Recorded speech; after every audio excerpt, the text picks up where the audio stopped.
AgroResenha Podcast apresenta Gestão Rural, o podcast que facilita o entendimento sobre gestão de fazendas. Um oferecimento de SCAD Agro, o software de gestão feito para o produtor rural.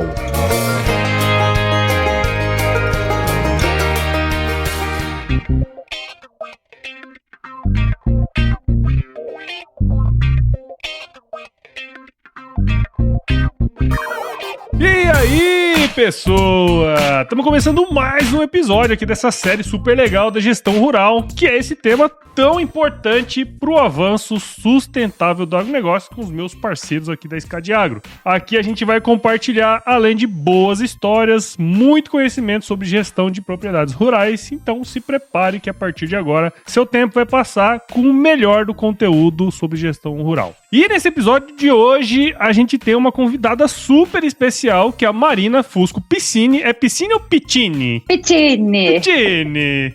Que é bonito fazer com a mão. Vocês não estão vendo aí, mas eu tô fazendo com a mãozinha, assim. Pitini. Ela é formada em administração pela Universidade Estadual de Londrina, a nossa querida UEL. Possui MBA em Comércio Exterior e Relações Internacionais pela Fundação Getúlio Vargas. E ela é a fundadora do canal Agro School, que você, provavelmente, que tá aí desse lado, certamente já viu um dia. Ô, Marina, muito obrigado por participar aqui com a gente. Seja muito bem-vinda ao podcast Gestão Rural. Muito obrigada, Paulo. Agradeço demais aqui pelo convite, seu, do Gabriel, Jonas, estamos todos aqui reunidos para bater esse papo. Já acompanho também vocês e é uma alegria estar com todos aqui hoje. Muito legal, é isso aí, você viu, hoje o convidado tem gambarito.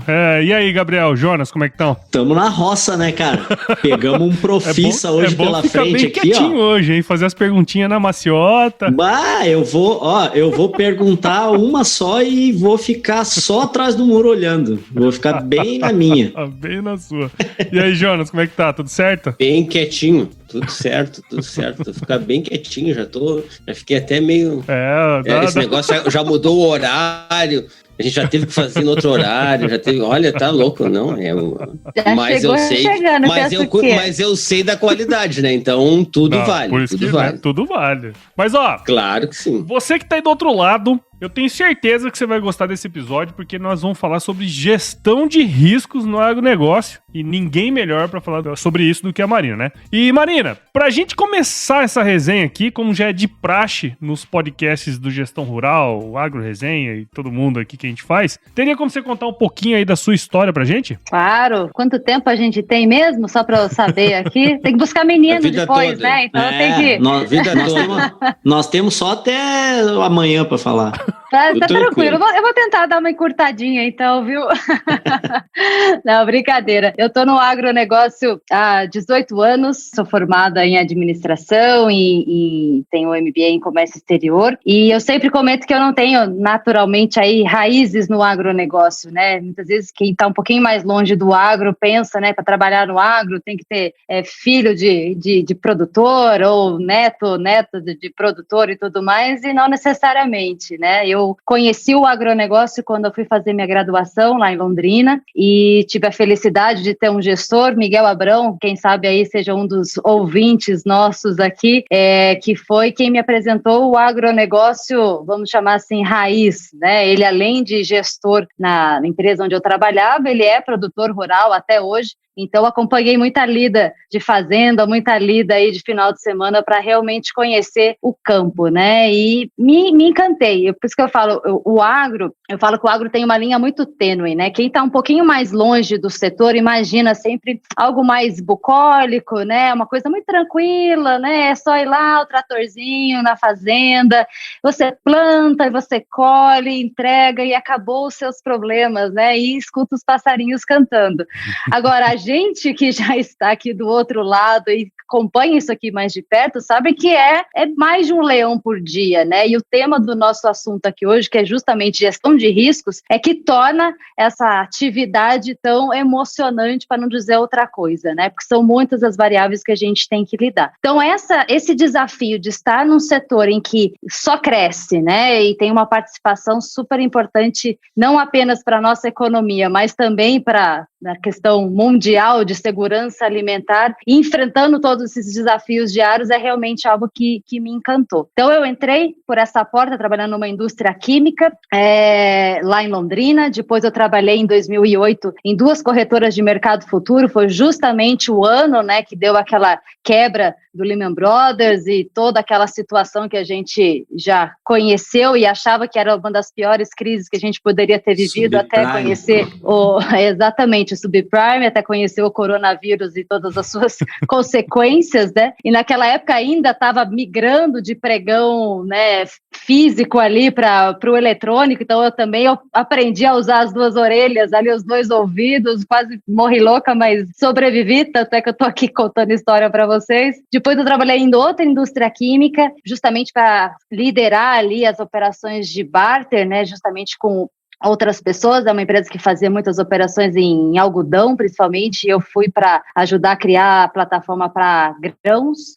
E depois eu vim aqui a Uberlândia, antes de criar a AgroSchool, num grupo familiar, numa trading familiar, para criar uma área de inteligência de mercado, né? Eles estavam aqui muito posicionados no mercado doméstico, queriam exportar, trabalhar mais fortemente no mercado externo, e precisavam entender um pouquinho mais da dinâmica do mercado para poder realmente criar ali o seu planejamento. E aí eu fiquei ali um tempo, até que em 2017 eu tive meu pequenininho, e aí eu pendurei o meu crachá corporativo e decidi dar um tempo, né? Fiz o meu sabático ali, e nesse momento eu percebi que existia muito além daquilo que eu conhecia. Então tinha todo esse universo das startups e tudo mais, e quando eu resolvi voltar, eu falei, agora eu vou voltar a fazer algo que eu realmente gosto, que é trabalhar com educação no agronegócio, né? Eu já fazia isso de uma maneira indireta, né? Através de capacitações, treinamentos de equipes comerciais nas empresas que eu trabalhei, produtores e tudo mais. E ali eu falei, opa, tem muita gente que eu acho que ainda tem muita dúvida com relação a essa parte mais de economia, né, de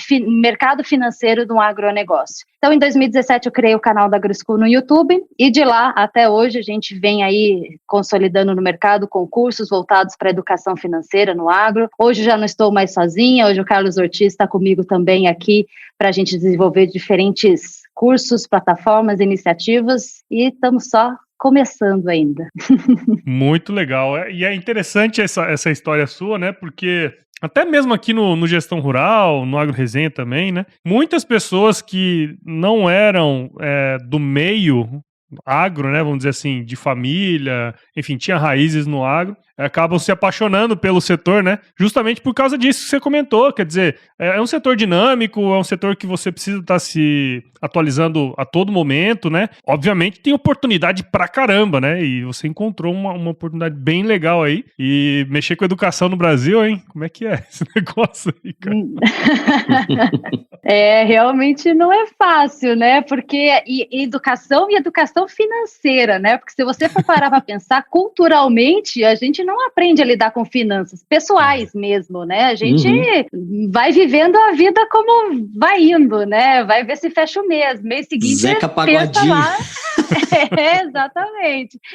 Agora, trazer isso para o universo agro não fica muito distante, né? Porque se você pega muitos produtores, talvez a sua grande maioria foi aprender a lida, né, no mercado, justamente para trabalhar, manejo e tudo mais, com o pai, com o avô e tudo mais. Não teve um estudo. A segunda, a terceira geração, sim, já vem numa outra pegada, vamos dizer assim. Agora, quando a gente está falando de economia, de finanças, é realmente bastante complicado. E não adianta, né, a gente só produzir bem. Se não tiver retorno sobre aquilo, se você não tiver, né, ver o seu negócio realmente prosperar, não adianta nada só produzir mais, né? Sim, sem dúvida. E só pra gente botar o nosso assunto aqui no nível, né? Acho que é importante a gente sempre, quando a gente começa um episódio, a gente sempre tenta trazer os conceitos, né? E, bom, a gente vai falar sobre gestão de riscos no agronegócio, né, Marina? E eu acredito que seja muito interessante se a gente pudesse definir o que é risco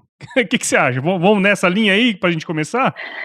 Eu gosto demais, porque seguindo a linha educacional, eu sempre parto também dessa premissa, de deixar todo mundo na mesma página. Quem já sabe, confirma o conhecimento, quem não sabe, a gente traz junto, né? Então, se a gente pegar uma definição que vai lá no dicionário, né, lá dá um Google, o que é risco, né? A definição que traz para nós é uma probabilidade de insucesso de um determinado empreendimento em função de um acontecimento que pode aí trazer uma consequência, né, que não depende exclusivamente aí da vontade dos interessados. Nossa, Marina, que complicômetro. Como é que isso aqui fica mais fácil da gente entender, né? Risco é tudo aquilo que pode afetar o negócio ou uma ação em si, né? Então, o que a gente está tendo de exemplo nesse exato momento, né? A gente até antes daqui, naturalmente, acho que o assunto de todo mundo hoje é, nossa, que frio, né? E realmente está muito frio. Só que o frio a gente está sentindo nós fisicamente e as plantações aí também, né? A gente tem visto aí os relatos de geada e tudo mais, e as perdas que o milho, né, vai sentir e outras culturas também.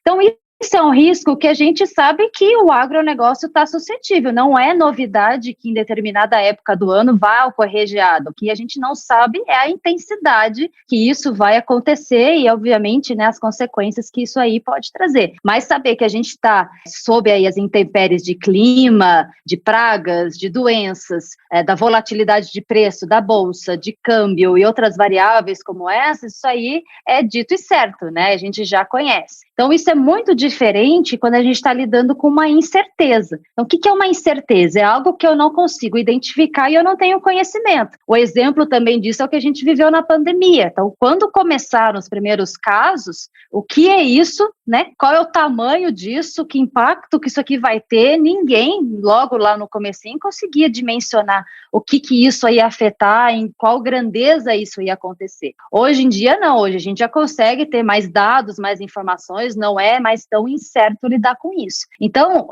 essa diferença é muito importante que os produtores, principalmente, né, que estejam nos ouvindo, façam essa diferença, porque, assim, risco é algo que eu consigo medir, né, eu consigo estabelecer um tamanho dele e, a partir disso, eu consigo estabelecer medidas corretivas para que ele esteja sempre dentro de uma zona de alcance, né. Então, por exemplo, o caso da geada, qual seria uma medida corretiva? Eu vou contratar um seguro, por exemplo, né.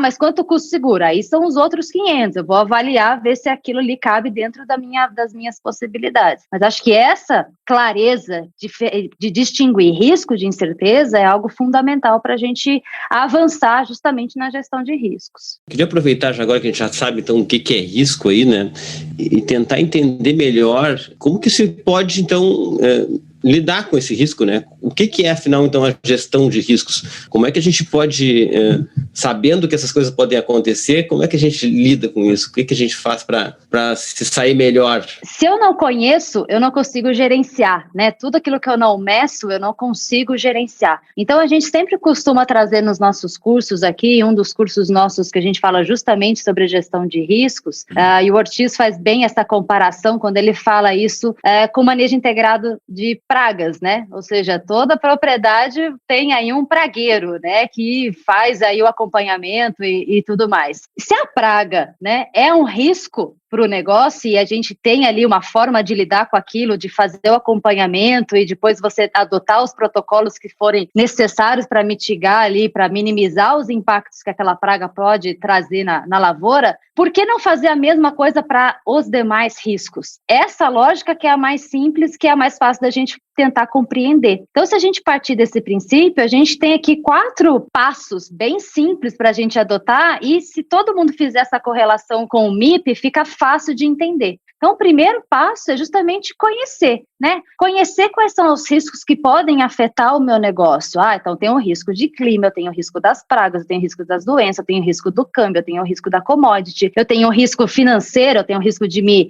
ter uma baixa liquidez, de estar muito alavancado, ou seja, ter dado um passo maior do que a perna da minha capacidade de poder pagar aquilo lá, né? E outros riscos que a gente pode elencar. Uma vez conhecidos os riscos, eu tenho que medir, né? Ou seja, quanto que aquilo ali, de fato, pode trazer de impacto para o meu negócio. Se a saca de milho chegar a, sei lá, R$50, isso aqui é um baita de um risco para mim, porque isso aqui não paga o custo, enfim, mas se ela chegar a R$200, qual que é? Eu tenho que estabelecer os meus parâmetros aqui, que aí já conversa justamente com o terceiro passo, que é estabelecer os limites, ou seja, se ele não pode passar desse tanto ou não pode ficar inferior a esse tanto, e aí eu vou trabalhar dentro dessa banda, e à medida que posso ultrapassar esses limites, eu entro no quarto passo, que é justamente fazer as correções necessárias. Eu sei que então que se o preço estiver abaixo daquilo que é o mínimo, para eu pagar os meus custos e ter um retorno necessário, eu sei que eu tenho que então ter um plano de comercialização que evite chegar até esse limite, eu fico exposto aqui justamente a esse risco. Então, se a gente fizer esse exercício justamente de comparar estes demais riscos, como que a gente faz com o MIP, fica muito mais fácil a gente fazer essa gestão. Nossa, essa comparação com o MIP é muito interessante, né, cara? Eu fiz o primeiro curso da AgroSchool lá, eu fiz, e, cara, quando eu dei de cara com essa figura, porque tem ali no curso, né, tem uma imagem que mostra,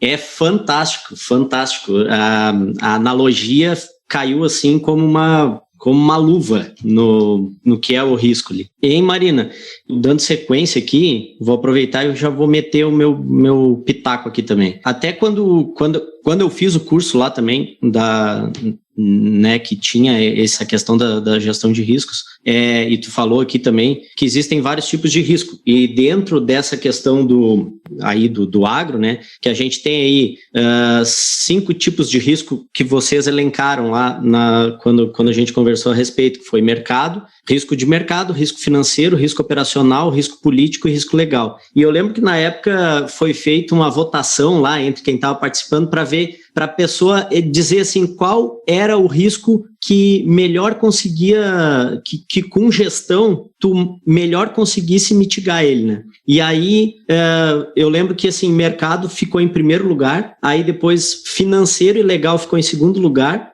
político em terceiro lugar e operacional em quarto lugar. E daí o Ortiz deu um pitaco assim, olha, eu vou falar um negócio. Ele falou, olha, o risco político é o que menos a gente tem gerência sobre ele. Sim, então, tipo, o cara tem que lidar com ele, tem algum mitigante e tal, mas não dá para lidar muito com ele. O risco legal, aí tem ali as leis e tal, tu tem que lidar com as leis. E ele justamente colocou assim como os 3 riscos que mais daria para lidar seriam... Não, o mercado... Não, foi o mercado, né? O mercado, ele falou que era complicado de lidar também porque o mercado tinha muita volatilidade. E financeiro, operacional e legal são riscos que dá para ter bastante mitigante. E o financeiro, ele colocou como o risco que, com gestão, era o que melhor dava para mitigar. Então, assim, no caso do risco financeiro, que dentro da atividade rural, né, a gente trabalha com isso, a gente sabe que é muito importante no processo. Tem como tu explicar para nós onde que é interessante ficar de olho dentro desse risco para ter alguns mitigantes? Excelente. É bem isso mesmo, né? Porque, sim, naturalmente, o que a gente acaba ocupando maior parte do tempo, quando a gente está acompanhando, principalmente as notícias de mercado, é saber, né, o quanto que o mercado subiu, o quanto que o mercado caiu, e analisando o relatório do USDA, que diz que a área não vai ser do tamanho que estava a expectativa do mercado. Uma das empresas que eu trabalhei, eu brincava e falava assim, vamos ver o que a revista Tititi está trazendo no mercado hoje, né? Porque a gente vive em função disso, né? Vive da fofocaiada do mercado e da expectativa, não é nem da fofocaiada, é da expectativa que se cria daquilo que vai vir dos relatórios, né? É importante acompanhar o mercado, sem sombra de dúvida, né? Porque isso aqui vai afetar diretamente, principalmente na remuneração, né? Na receita que você espera ter. Só que quando a gente abre a gestão do negócio, e principalmente quando a gente coloca uma lupa ali na gestão financeira, a gente percebe que a gente tem muito mais alavancas para lidar do que simplesmente ficar pensando em produtividade e em receita, né? Ou seja, no resultado que eu vou ter. Ali é o início, né? E a gente sabe que dentro desse contexto de mercado, o resultado operacional que vai ser gerar o EBITDA, né, que é gerado aí dentro da operação, que é receita menos os custos e menos as despesas, como o Ortiz também diz muito nos nossos cursos, né, é o rei dos caixas, né, é dali que você vai compreender de fato se a operação em si está trazendo o resultado. Se o EBITDA já não se sustenta, o resto depois fica muito difícil de você conseguir se manter, né? Então, acho que são 3 indicadores, Gabriel, principalmente, que a gente sempre reforça os nossos cursos, que assim, se esses 3, o produtor conseguir olhar com bastante afinco, né, com bastante atenção e cuidá-lo deles, eu acho que já é um princípio básico, né? O primeiro deles é a liquidez, ou seja, é a condição de eu ter, né, o quanto que dos meus ativos ali eu consigo pagar os meus passivos de curto prazo, né? Ou seja, eu tenho que ter mais ativo circulante, as minhas receitas, né, de curto prazo ali, para pagar justamente as minhas despesas de curto prazo, que é o que a gente enxerga dentro de um ano, né? E ali a gente conversa com o segundo indicador, que é justamente da minha capacidade de pagamento, ou seja, o quanto que o meu resultado operacional, meu EBITDA, ele está sendo capaz de pagar aí os juros e as amortizações, ou seja, as parcelas que eu tenho de financiamentos de longo prazo que estão vencendo justamente dentro daquele ano, né? E ali tem que não somente pagar isso, mas também a gente deixar um colchão de segurança, porque nunca se sabe, né, o que pode ter aí de variação da receita, e você também ter justamente esse colchão para você pensar aí em reposição de máquinas, para você poder fazer os investimentos em comprar terra, em fazer outras diversificações. E um terceiro que acaba conversando com isso também é o seu grau de alavancagem, né, ou seja, o quanto que você está comprometendo, né, da sua receita, da sua atividade, para pagar justamente esses financiamentos que você acaba fazendo de longo prazo. E aqui é onde mora o perigo justamente de anos como o ano passado e esse ano de vacas gordas, né? Ou seja, em que você está tendo uma grande receita e aí você encara aquilo muitas vezes como que aquilo ali vai durar por muito tempo, mas quem está no mercado agro sabe que o mercado é cíclico. O que a gente não consegue definir exatamente é o tamanho desse ciclo, mas que uma hora vai voltar, porque justamente os custos vão subir, né? E aí vai chegar uma hora que vai apertar tanto essa margem que a gente vai ter que ter um reequilíbrio dentro do nosso mercado agro. Então, o que acontece muitas vezes é o produtor ele se financiar, né, num longo prazo, contando que a sua receita vai se manter estável ao longo desse período. E aí, a gente vive à base da oferta e da demanda, né? Se a gente começa a perceber que esse preço está pagando muito mais caro, muita mais gente vai começar a produzir, naturalmente a oferta vai aumentar, e se houver aí uma equalização entre oferta e demanda, a gente tem aí uma estabilização desses preços. Então, para resumir toda essa conversa, os riscos que a gente olha para fora, né? O mercado está para todos, mas a gestão é de cada um. Por isso é que a gente enxerga, às vezes, numa mesma região, né? Vamos tentar pegar comparáveis, né? Você pega numa determinada região, determinados mesmo tamanho de produtores, assim, de áreas e tudo mais, e a gente percebe em anos difíceis que tem produtor que vai muito bem comparado com outros. Por quê? Se o mercado é o mesmo, em teoria, para todos, a situação é praticamente a mesma.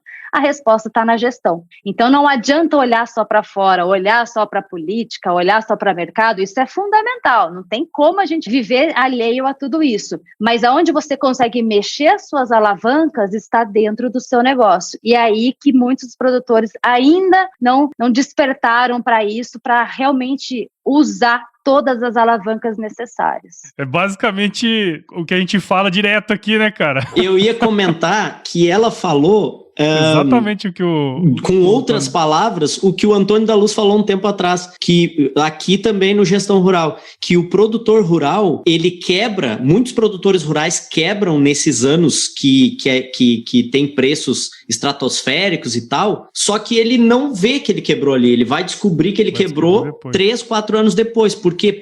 Justamente pelo que a Marina tá falando aí. O cara não tem a gestão, né? Então, assim, é meio que o cara achar, né, que é tudo lucro, né? Tipo assim, tudo lucro. E por não ter esses controles aí que a Marina falou, né? Tipo, o cara não tem um DRE, não tem um balanço ali, não tem um fluxo de caixa, que é basicamente esses conceitos. Legal. E muitas vezes assim, ele se compromete no longo prazo, mas faz a gestão de curto prazo, né? A mesma gestão que a gente estava falando da vida lá da Capagodinho, né? Deixa a vida me levar. Eu estou olhando meu fluxo apenas de entradas e saídas, né? Como um extrato bancário. Tem saldo positivo hoje, então vou gastar, vou pagar, vou contratar, não sei o quê. Mês que vem, nossa, é muito longe, né? E não dá, né? Em agro tem coisa que você vai fazer esse ano, dependendo da cultura, né? Se estou falando de uma cultura perene, eu vou plantar agora para começar a colher, sei lá, daqui 2, 3 anos, dependendo da cultura, enfim. Então, tudo isso precisa avaliar, né? E muitas vezes o que se pega é muito, falando em financiamento, vou pegar a taxa é baixa, mas aquela linha te interessa. Você vai pegar uma linha de capital de giro para financiar alguma coisa que é de longo prazo e aí descasa fluxo de pagamento, cruza moeda, aí vira uma bagunça, né? Então, enfim. Esse negócio da taxinha me faz lembrar daquela propaganda da PagSeguro lá. É só umas taxinhas, aí a menina tá presa assim na mesa. Mais ou menos isso. Gestão Rural, o podcast que facilita o entendimento sobre gestão de fazendas.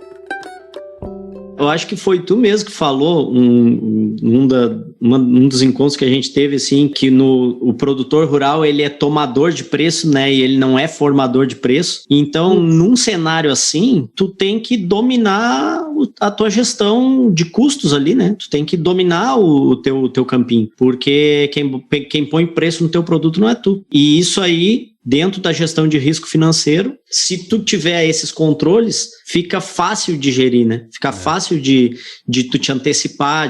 Agora, quando tu não tem a gestão, aí fica muito difícil. Você fica a sabor do mercado, né? E é o que a gente viu. O mercado hoje em dia, né? Principalmente se você for olhar a questão das bolsas, né? De mercadorias, B3, CBOT, Bolsa de Nova York, enfim. Lá não tem só pessoas buscando fazer hedge, né? Lá não é só produtor e indústria que está ali buscando fazer a trava de preço para poder ou melhorar a sua margem de lucro ou para proteger o seu custo, né? Ali a gente tem muito especulador, e isso não é demérito, isso não é ruim, porque o especulador é o que dá o quê? A liquidez para o mercado, porque se ficasse só, imagina, o produtor fala, eu só vendo se Chicago chegar a 15, e o outro fala, não, eu só compro se o mercado tiver a 13, não ia sair negócio nunca. Entra no meio desse caminho justamente o especulador para dar a liquidez, fala, não, eu topo te vender a 13, eu compro a 15, enfim, ele faz as contas dele lá, dentro da análise dele lá, nunca viu um pé de soja, nem quer ver, nunca viu um pé de milho, não quer ver, tá trabalhando realmente só com relação ali às posições. Então, o mercado, ele se tornou também atrativo para quem monta aí a sua carteira de investimentos. Então, a pessoa vai investir em ações, vai investir em moedas e vai investir em commodities também. Então, a gente não pode se enganar de achar que é apenas a questão de oferta e demanda é o que vai movimentar esse mercado. De fato, esse é o coração, essa é a base. Mas a gente pode perceber muitos movimentos especulativos atrelados a posições de fundos mesmo, né? Eu vou tirar daqui porque aqui está apresentando menor retorno ou maior risco, voltando no tema de risco, né? E vou alocar esse recurso em uma outra moeda, em outro país, em uma outra, enfim, alguma outra investimento que vai me trazer ou mais retorno, ou mais segurança, ou a combinação desses todos. Então, nesse aspecto é que o produtor rural, independente do tamanho dele, tem que assumir para si a gestão do seu negócio, né? E enxergar isso e algo que o Ortiz também fala muito nos nossos cursos, principalmente quando a gente está falando de câmbio, ninguém acerta câmbio, né? O câmbio começa a cair, todo mundo fala, a gente reviu as nossas metas e nossas métricas e agora o câmbio está mais próximo daquilo que caiu. Reviu os nossos achismos. Começa a subir, não, revimos as nossas métricas e agora, o fato é que a gente, né, ninguém consegue acertar isso. Então, assim, o que a gente tem que tentar tornar é o câmbio o quê? Irrelevante. Ou seja, eu vou travar, seja através de fluxos de entradas e saídas, seja fazendo operações de hedge, e aí hedge pode ser de trava de preço do contrato futuro na bolsa, ou posso já negociar o meu contrato a termo com uma trade, posso fazer barter,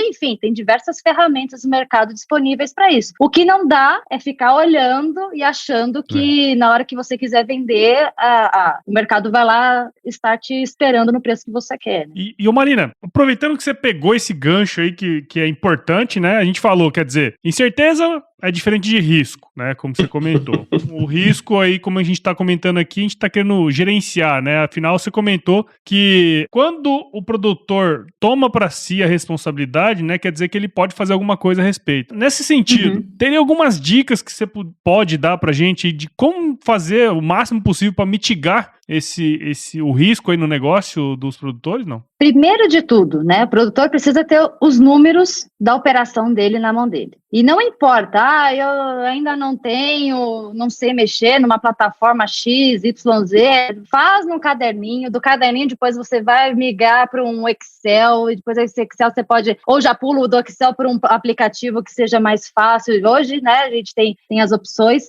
mas enfim, conheça, né? Se eu não consigo enxergar onde eu estou, eu não consigo avançar.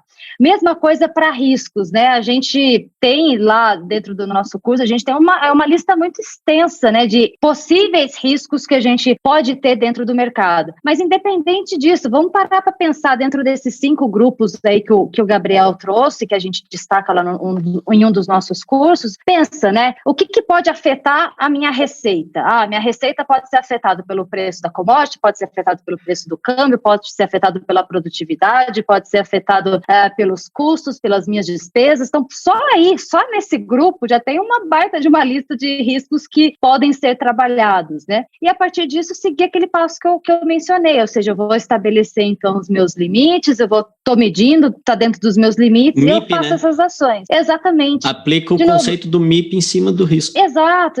Então, assim, não consigo mapear todos, mas mapeia aqueles que, na sua sensibilidade, você sabe que, historicamente, sempre te trouxe aí algum tipo de problema. Estou numa região que pode ter uma questão de clima, afeta muito forte todos os anos. Poxa, então vamos avaliar se já tem condições de ter quanto custa o seguro. Já foi atrás, primeiro, de entender o que é um seguro agrícola, se ele cabe dentro da minha possibilidade, se não cabe, o que eu preciso fazer para caber. Enfim, se é um pequeno produtor, conversa com a cooperativa, vê as alternativas que tem aí. Eu acho que também falta um pouco disso, sabe? De ir atrás das alternativas que o mercado também se disponibiliza. Agora, para ir atrás, para saber se aquilo ali se adequa ao seu negócio, você precisa primeiro conhecer o seu negócio, né? O que acontece muitas vezes é que o produtor em si não conhece, né, em detalhes, né? E esse lado do escritório, né? Da lavoura, ele dá aula. Agora, exatamente, o lado do escritório é o que realmente precisa, e não é fazer quando sobra tempo. Da mesma forma que ele tem a dedicação de todo dia acompanhar a lavoura, saber o que está acontecendo, deixando de acontecer, ele precisa também criar essa rotina de todos os dias acompanhar ali o lado administrativo, financeiro do seu negócio, porque é ali que vai trazer o resultado de todo o esforço que ele está fazendo acompanhando a lavoura diariamente. Porque isso é algo que... Por que eu fui para educação no agronegócio? Porque me cansou, ou me dava uma certa angústia de perceber que havia uma discrepância muito grande na atenção e na dedicação que se dava à lavoura comparado com a dedicação que se dava a cuidar dos riscos e da gestão financeira do negócio. E aí você percebe excelentes produtores que produzem muito bem, ano após ano, mas que não vê retorno dessa operação, que não traz o resultado e que vai meio que empobrecendo ano a ano, mesmo produzindo mais, porque não está trazendo retorno. Então, dentro dessa lógica, né, a gente traz um tripé, né, e eles são igualmente importantes, né, ou seja, para você ter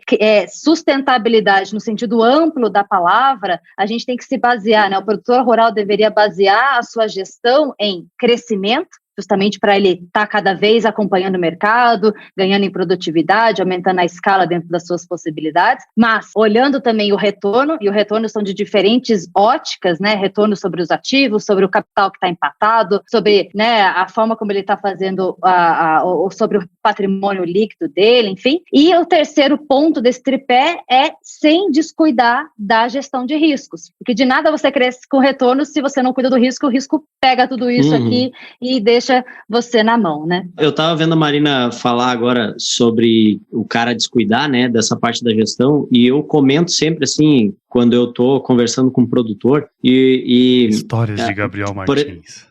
A senhora vai colocar agora. Pim! Como é que era a vinheta mesmo? Causos do Gabriel Martins. Isso não é uma história, É uma análise, assim, bem grotesca, tá? Por exemplo, assim, ó, a livraria lá, o lugar onde ele compra material de escritório, tal, sei lá, né, folha para impressora, etc., onde o produtor compra isso, ou qualquer um de nós compramos, digamos que esse lugar fatura, eu vou chutar, vou dar-lhe uma bicuda para cima agora aqui, 500 mil por ano. Digamos que esse lugar fature 500 mil por ano. E se tu chegar lá e pedir uma caneta para a pessoa ali e perguntar o preço, ela vai te dar o preço, tu perguntar por que ela tá aquele preço, a pessoa vai saber te dizer por quanto ela comprou, quanto de imposto que ela paga, qual a margem que ela quer, né, que ela tem sobre aquilo ali, e por isso que ela tá naquele valor. E ela fatura 500 mil, tá? Eu tô chutando alto. Assim, qualquer produtor rural hoje no Brasil fatura na casa de milhões. Qualquer um. E o cara... olha, muitos não controlam nem o extrato, Marina, nem esse fluxo realizado que tu falou ali de entrada e saída. E o cara não tem gestão nenhuma, né? Então, assim, é muito importante, né, o trabalho, inclusive, na educação aí, né? Trabalhar a educação financeira e tal, e focar e trazer o foco do produtor justamente aonde tem que estar, assim, cara, beleza, na lavoura tu tá top, né? Tá show de bola, tu sabe que a soja precisa de enxofre na hora que tá vegetando, que não sei o que, tal. Beleza? Quanto que custa isso? Qual é o produto que coloca enxofre lá que te dá um melhor retorno? Financeiro. Então, assim, isso aí é que precisa saber essas ferramentas de proteção, né? Hedge, barter, tal. Precisa ter esse conjunto de ferramentas que a educação traz para ele, a educação financeira traz, né? Para ele conseguir gerir de fato o negócio. Porque hoje ele está ao favor do vento, né? Para onde o vento está tocando, o cara acaba indo. Quem não está fazendo a gestão. Exatamente, senhor Gabriel Martins. Você falou e disse, cara. Até tirou as nossas palavras aqui, cara. Quem me dera. Ô, Jonas, você queria falar alguma coisa? Fala aí. Que a iniciativa da educação sempre é muito importante, né? E essa questão da educação financeira aí, que a Marina levantou lá no início, né? Que o brasileiro, em geral, não tem essa oportunidade, né? De aprender isso, né? A gente nunca pensa nisso, né? A gente tá sempre... Assim, aprende a tabuada lá no colégio, sei lá. Malemar ainda. Aprende a mexer num software novo, sabe jogar Roblox, sabe jogar Minecraft, sei lá, qualquer coisa, mas o que fazer com o dinheiro e como garantir, assim, né, ter essa segurança, assim, para ter um empreendimento qualquer, isso nunca é falado, né? A gente tem algumas iniciativas aí de empresas, né, assim, de empresa júnior e tal, mas que tenta trazer negócio, mas mesmo essas iniciativas não trazem tanto essa parte financeira, né? Então a educação financeira sempre eu acho que pode ser um grande diferencial mesmo aí para o país, né? Não só para a agricultura. E o agricultor tem uma cultura, a Marina falou ali na questão de investimentos também, tal, a gente tem uma cultura de que crescer assim, imobilizar, né, ter muita coisa, né, ter muita máquina, e às vezes o cara está crescendo e quanto mais ele cresce, mais um passo ele dá para quebrar, né, como a gente estava falando no início. Então, sem saber números não tem como avançar, não tem nem como achar que tu tá indo bem. Sustentabilidade, né? É a famosa. Muito legal, pessoal. Gostei demais desse episódio aqui. Acho que deu pra aprender muita coisa. Ninguém esqueça, né? Tem que marcar depois ali os 4 passos lá do início, porque eu ia falar justamente isso agora. Eu gosto muito disso aí. Porque eu acho que mais do que ouro, como se diz. Mais do que falar sobre, né? Também dar o caminho das pedras é muito importante nesse sentido, né? Então, Marina, muito obrigado por você disponibilizar aí o seu tempo para gravar aqui com a gente. Foi de grande valia aqui, eu tenho certeza que quem tá do outro lado agora, dirigindo o carro, ou andando de bicicleta, lavando louça, né? Porque hoje as mulheres mandam tudo a gente lavar a louça em casa, né? Porque tá aqui, que é do Jaque, né? É o Jax. já que você tá tu aqui, lava a louça lá. E já que tá frio, já que tá frio, você coloca a mão na água gelada. Essa semana não foi boa lavar a louça. Então, Marina, queria muito te agradecer, parabenizar aí seu trabalho também, viu? Parabéns pelo trabalho que você tem feito. Obrigada. Eu agradeço também pelo espaço, por poder trocar essas ideias aqui de maneira descontraída mesmo, né? Falar de finanças não precisa ser uma coisa difícil, uma coisa só com palavra que ninguém entende e fica super distante da realidade. O que a gente quer é justamente que, de uma maneira simples, fácil e bem objetiva, que o produtor rural vá se aproximando, quebrando essa barreira com relação à gestão financeira e comece a enxergar valor nisso, né? Da mesma forma que ele enxerga o valor de aumentar a produtividade, de estar sempre inovando, né? O produtor brasileiro é inovador por natureza, né? Então, que ele encerre, né, essa barreira com relação aí à gestão, e a gente está aqui justamente para ajudar nisso, tá? Então, quem tiver dúvidas, talvez alguma das palavras que eu mencionei aqui, que quer entender um pouquinho mais, eu já vou fazer o meu jabá aqui, o meu merchan, de convidar todo mundo a acessar lá o canal da AgriSchool no YouTube, porque lá toda semana tem um vídeo novo. Dessa semana, inclusive, a gente está falando sobre as bolsas, né, as bolsas de mercadorias, a diferença entre B3, CBOT, a Bolsa de Nova York, que o pessoal confunde. Então tem de tudo um pouquinho lá, mas sempre voltado para esse universo aí de educação financeira, falar de mercado, e a gente fica sempre à disposição. Obrigada, pessoal, foi ótimo estar com vocês. É isso aí, muito bom. Então, todas essas descrições aí vão estar no episódio aqui, né? Queria agradecer a Marina, né, porque quando eu fiz o convite, ela não titubeou, já aceitou de cara, exigiu, né, o horário e tal. Toalha, né? Brincadeira. Não, mas assim, agradecer porque a gente sabe que o tempo dela é bem concorrido, assim, com os afazeres dela, do canal lá e tal, e ela se disponibilizou a gravar com a gente, falar sobre esse assunto importante. E eu sou uma das pessoas que já deu depoimento lá sobre os cursos da Marina. Eu fiz 2 cursos deles já, são muito bons. E o professor Carlos Ortiz aqui, se ele está nos escutando, eu falei lá, já falei para um monte de gente, vou falar aqui. O Carlos Ortiz conseguiu pegar a contabilidade e deixar ela no nível de uma criança de 3 anos de idade. Eu me impressionei com essa didática muito boa que tem os cursos de vocês. Parabéns, Marina, e muito obrigado mais uma vez. Que bom, a gente que agradece. Bem, obrigado.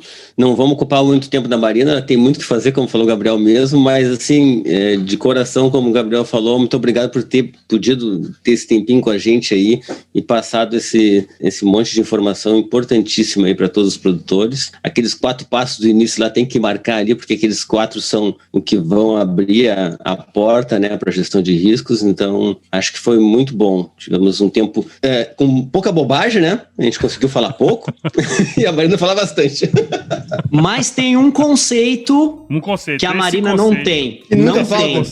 Não tem. A Marina não tem. Esse aí é um conceito... O japonês, dá a barbada para ela agora. Pega a caneta e anota aí, Marina. Ai. Vamos lá. Agora eu que vou aprender aqui, ó. O que é? Acredito eu que deveria ter um módulo, acho que inclusive deveria ter um vídeo no canal do AgriSchool, que é uma fase de conhecimento milenar que se aplica em todas as situações, né? Especialmente as de risco, que é se chover não precisa molhar a horta. Perfeita. Excelente, já tá resolvido. Tá chovendo.